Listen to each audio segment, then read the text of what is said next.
welcome to Media7. We're back in front of a live audience at Auckland's Classic Comedy Club. We explore two very different topics this week, albeit two that have a lot of angry voices on the internet in common. Later in the show, we'll look at the controversial copyright law that requires ISPs to cut off customers accused of copyright infringement. But for now, it's off to Fiji, where the media do not have an easy time. Here's some news you may have missed. Fiji's present leaders do not get a good press in New Zealand. They are frequently depicted as incompetent at best and self-serving and thuggish at worst. But not everyone agrees. New Zealand geographer Crosby Walsh, who spent 8 years at the University of the South Pacific in Suva, launched a blog to oppose what he calls defective mainstream media coverage of Fiji. His particular beef, a Radio New Zealand interview last year with Fairfax journalist Michael Field, which was the subject of a partially successful Broadcasting Standards Authority complaint from Fiji's Solicitor General Christopher Pride.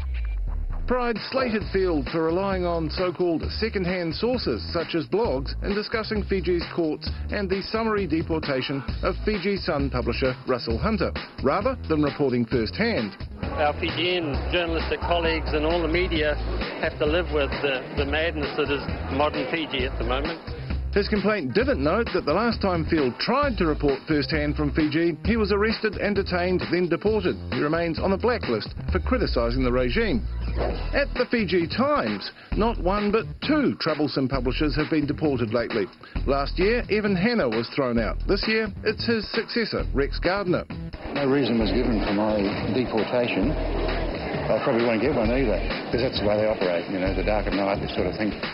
So, can reasonable people disagree on the true intentions of 2006 coup leader Frank Bainimarama? Is press freedom dead in Fiji? Are the governments and news media of New Zealand and Australia patronising Fijians? And should we have heard more about John Key telling Fiji's Attorney General that he should be on trial? Like everything about Fiji's political history in the past 20 years, it's complicated.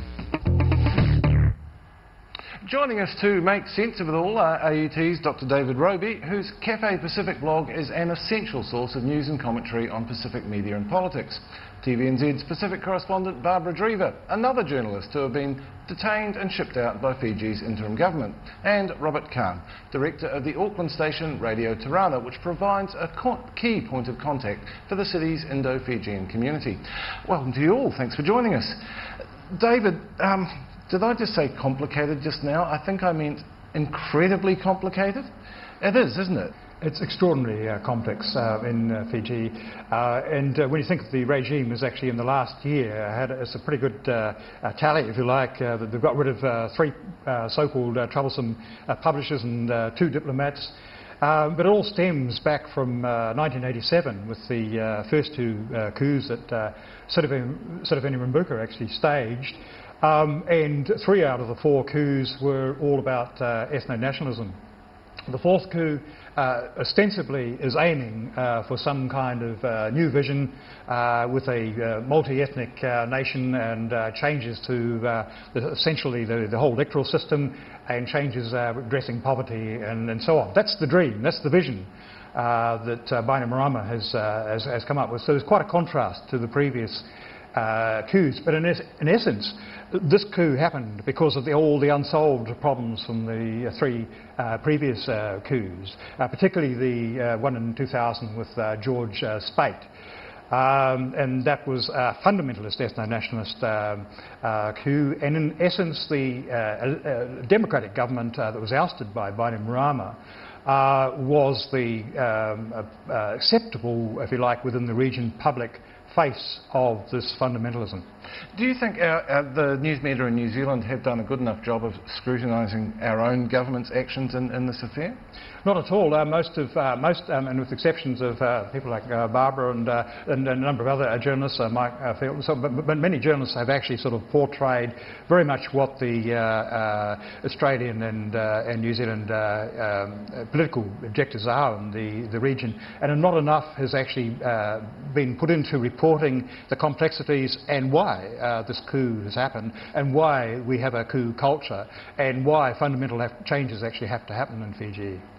But it might also be said that the interim government doesn't do itself any favours by the way it treats journalists. I mean, Barbara, as I noted in that setup, you're another journalist who's been kicked out and banned. Do you have any idea why that happened? Yes, it was a story I did on a poverty-stricken town, Vatukola, which is, and we went there and we spent the day with the people there and told their story, and the interim government did not like that. Apparently there's some trust fund that they haven't paid up to help those people yet, which is part of the problem. But yeah, I mean, how do we get these, you know, we want to talk to these people. Quite often we'll go, when I've been in Fiji, we'll ask for people in that military-led government to speak and they just won't. I mean, it's really that simple. So how does being banned affect, your professional work and also your personal life? I mean, you're from Kiribati, aren't you? Well, that's right. I mean, the Kiribati president has said that, told me that they'll fight to try and get me back on. Personally, I've been and it's interesting that he's likely to have more sway than John Well, Key he's is. a friend, that's right. Kiribati and Tuvalu are considered friends of Fiji, or at least they were until that last forum meet last week. So, but they are considered friendly and they do support Fiji because they rely on Fiji so much. So if anyone has sway, it will be him, and also the Cook Islands have offered to step in as well. But who knows? So personally, I'm upset because I've been going to Fiji since I was a little girl, but from a professional point of view, well, you know, I can still get the story done. We still pick up the phone and do our interviews over the phone. There's no problems getting footage out of Fiji. But, you know, there's nothing like being there. Now, Robert, at Tarana, you're in quite a different position to Barbara, and that you seem to be able to get Commodore Bainimarama when you want to speak to him. Why is that? Well, you should ask him that, but he has never turned around and said, I'm not going to give you an interview. And I think it's also got to do with the point what David was mentioning. We seem to understand the Fiji situation. We come from the ground level up, and Fiji is very complex in its politics. It's not like New Zealand where it's all about at national level. There's all different structures, different stakeholders, chiefly systems. We understand all that. And when we're talking to people from Fiji, they understand that we understand, so they're quite comfortable with us. So we get those exclusives. Yeah, I've also heard it said by people we talked to when we were researching the show that you get him because you are very, very pro-interim government. Is that true? Not at all. We're very neutral in how we look at all parties. I mean, at the end of the day, we're a media organisation. Just because we get these interviews and others don't, that's no reason to label us as pro-interim government. Just for your record, Lasini Ngarase gives us equal amount of time as what Bainimarama does, but unfortunately nobody wants to listen. Nobody puts it on their newspaper or on their television what Ngarase has to say. They all talk about what Bainimarama has to say because that's considered good news. Would Bainimarama help his case if he did talk to people like Barbara more readily? It seems that it's the fact they won't talk. Right. Well, in all fairness, you've got to realise, I think that there's very few journalists in New Zealand that can say that they understand the plight of Fiji as such. And I think Barbara's one of them. And I for one, do not agree with the fact that she's not allowed back into Fiji for whatever reason they're stating, because at the end of the day she's doing her job and she does that well. She's one of the few ones that understand. By barring her, who else do you get? What about, say, Michael Field, who was a very strong critic of the interim government? Is that a different case? Do you think that was in any way justified? I'm not too much aware of the Michael Field case because I didn't follow that too strongly. I know, of course, at the end of the day, any journalist getting banned, I mean, I'm going to stand on the side of freedom of speech, and also in terms of what these people stand for. They don't go out there to do bad stories on them.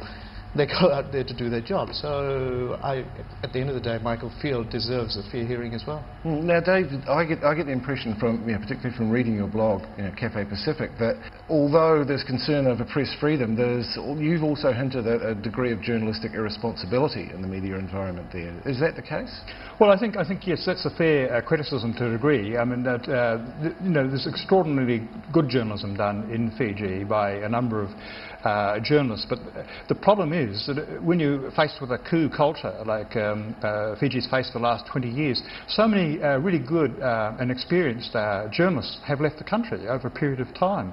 And so it's been a constant, because when I was actually in Fiji at the time of the George Speight coup, and we had, I was at the journalism school there, and we had students involved in covering that coup.